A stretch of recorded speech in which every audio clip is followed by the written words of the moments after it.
Down to section 2, approval of the agenda. 2.1, changes to agenda and approval of agenda. I need a motion to approve the agenda, please. Move it. Dr. White makes a motion. Do I have a second, please? Second. Second, Ms. Gardner. Any discussion? Hear none. All those in favor say aye. Aye. Those opposed? Motion carries 4-0. So now we'll move to the discussion agenda, which is item 3.1, RFP 22-01, underwriting services, presented by Vince Wyndham, Program Director, Purchasing, and recommended by the Superintendent for approval. And I believe, Mr. Horton, you're going to come up and kind of explain why we called this emergency meeting this morning, or not emergency meeting, but special meeting. Thank you, Mr. Bryant. Board members, thank you for being here this morning as well. As you recall, back earlier in this fall, a couple of things happened. The board approved a selection committee to take a look at proposals for underwriting services for a certificate of participation issue. That's a lot of big words. So essentially, associated with our sales tax program and the referendum that was approved last November, there are a number of projects we've talked about for this past year that involve cafetoriums and multi-purpose buildings and classroom additions, and those building structures that in many districts across the state of Florida and the nation who have sales tax programs, the school board and the district are able to borrow in advance of those receipts, because remember, sales tax proceeds come in each year, each quarter, each month. And so this particular method of certificate of participation is a way to access those funds now to do the construction work in the next couple, 3 years, as opposed to waiting to years 7, 8, 9, 10 of a sales tax program. So with that in mind, the board authorized an RFP, request for proposals. There were 7 firms, and in the documents you have, you would recognize some of those names. 7 firms that submitted proposals for underwriting services. A selection committee approved by the board that consisted of myself, Julie Perry, our interim CFO, Jason Belcher, who's a banking exec in the area, and Bob Bennett as well, who's got financial experience. And he actually, I think, served on a previous committee for underwriting services with the school district. And then Dr. Diane Kelly from the board served as the chair of that particular committee. So we reviewed those 7 presentations, proposals, and through board-approved processes, ranked those and came up with recommendations for the school board to consider. And so when you have a certificate of participation issue like the board is contemplating doing, there are what are called senior managers and co-managers in this process. So even though these firms are all very large firms, it is appropriate, in our opinion, as a selection committee and our financial advisors, that there be more than one entity out there helping to sell our certificates in the marketplace and helping to get the best rates possible for the school board, the schools, the taxpayers in Okaloosa County. And so we have brought to you today a recommendation for a senior manager for this financing that's forthcoming, and that would be the Bank of America Securities. The co-managers that were recommended that were the second and third on our evaluation would be Raymond James and Associates and RBC Capital Markets LLC. And so for this financing that we would be bringing to the board in December, and then subsequent to that, these would be the recommendations. And then just to give you just a kind of a preview of what we expect to happen at the upcoming board meeting, that's when you'll see documents related to what we're intending to do. So you'll see resolutions both for the school board and the leasing corporation for the school board. You'll see some legal descriptions of the properties and the facilities that are going to be constructed under the sales tax referendum, and other associated documents. I know Mr. McGinnis will keep everybody up to speed on those as well. And so in December, on the 13th board meeting, you'll see a number of documents. At that point in time, we'll have Jerry Ford from Ford and Associates here, and George Smith, who's also our bond counsel, and they will come and speak to the process that we're undergo at that point.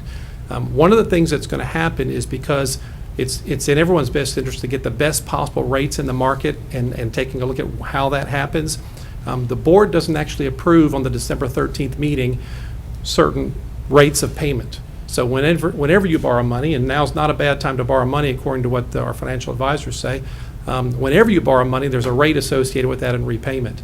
And so the board meeting on the 13th of December will not be the board approving a rate of interest with these particulars. It'll be authorizing the superintendent and the school board chair to enter into a bond purchase agreement that will come back to the board at a subsequent meeting that will identify the best rates we were able to get at the time in terms of timing the market.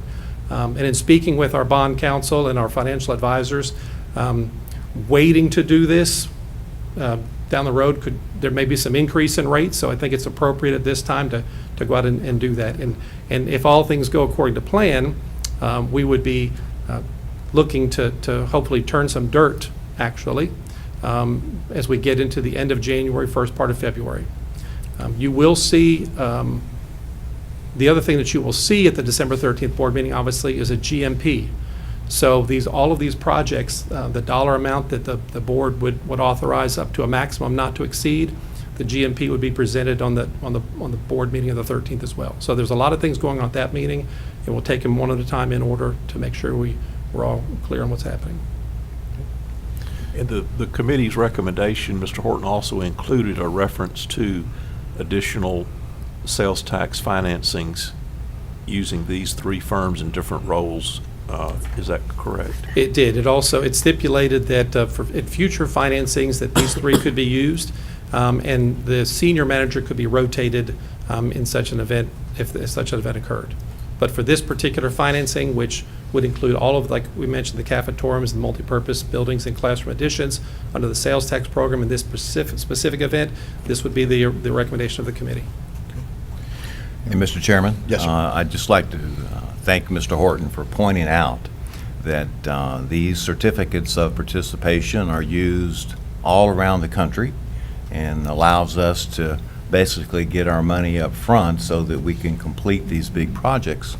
And I think it'd be important also, and I know that many members of the public know this, but I would ask Mr. McInnes if you might speak to have we used these in the past in Okaloosa County and how often and so forth? Yes, sir.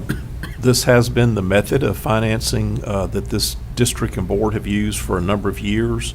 In the previous sales tax program, the same kind of financing was used, and it is a common method of financing, particularly among Florida school districts, which allows you to accelerate construction when you know that you have a stream of income coming in that will pay back the obligation. Thank you, Mr. McInnes. And I just wanted to make sure the public knew that this wasn't something that we invented or something that we were freelancing and doing on our own, that this is a standard practice. And I would be remiss, Dr. White, if I didn't mention one other thing, and that is Rita Scallon, our former CFO, been with us for a number of years, and maybe she'll watch this on streaming at some point. It was always her goal for Okaloosa County to have strong financial standing, and that with the board's leadership and the superintendent has been accomplished. So as you read the documents that these 7 firms have submitted to us, they to affirm speak about the strong financial standing of the school district. And that is something that I think we can all be proud of, that we're good stewards of the taxpayer dollar. Our debt is very minimal. And even in this case, when we borrow to complete these construction projects, we've got an identified stream of revenue, the sales tax piece that the voters approved, that will pay that back directly. So financial standing for the district is good, and it's made evident by these 7 independent outside agencies looking at it. I also would like to add that if anybody in the public would like to see the scoring, I know with Mr. Chambers with complete transparency, they can go to today's agenda. And the actual 7 respondents, they're listed, the scoring of each individual that was on the committee, and it's interesting to see that everybody's within a point or two. Mm-hmm. So again, with complete transparency, you can go, you can find how each individual scored this to see how these different banks, or the different respondents. And on the committee members, there was a typo, if I could get the board to observe that. Mr. Belcher is Jason Belcher, and he's identified as such, but on the actual score sheet, it says James. So that's Jason, and he did a great job in helping that committee. But it is interesting to read, to look to see how close everybody really did turn out.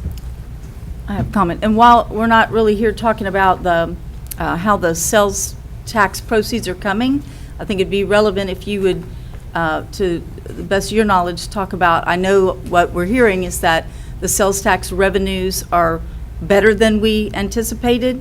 Can you speak to that at this point? So I'll use the word better at this point in time. Of course, when sales tax revenue is better, sometimes construction costs are increasing at the same rate. Big time. If it's okay with you, Ms. Evancheck, I can get with Julie, we can bring back some information for the next board meeting Just- to let you know exactly what the collections have been. I was just bringing out that point in the sense you mentioned about making sure the public's aware that we are not taking on debt, that we don't know that money is coming. And in fact, we feel pretty optimistic about Yes, ma'am. that funding. And that's what I wanted to emphasize with that. Thank you. All right, with that, I need a motion to approve item 3.1. I move it. Ms. Vancheck makes a motion. Do I have a second, please? I'll second. Second, Ms. Gardner. Any other discussion? Hearing none, all those in favor say aye. Aye. Those opposed, the motion carries 4-0, and this meeting is adjourned.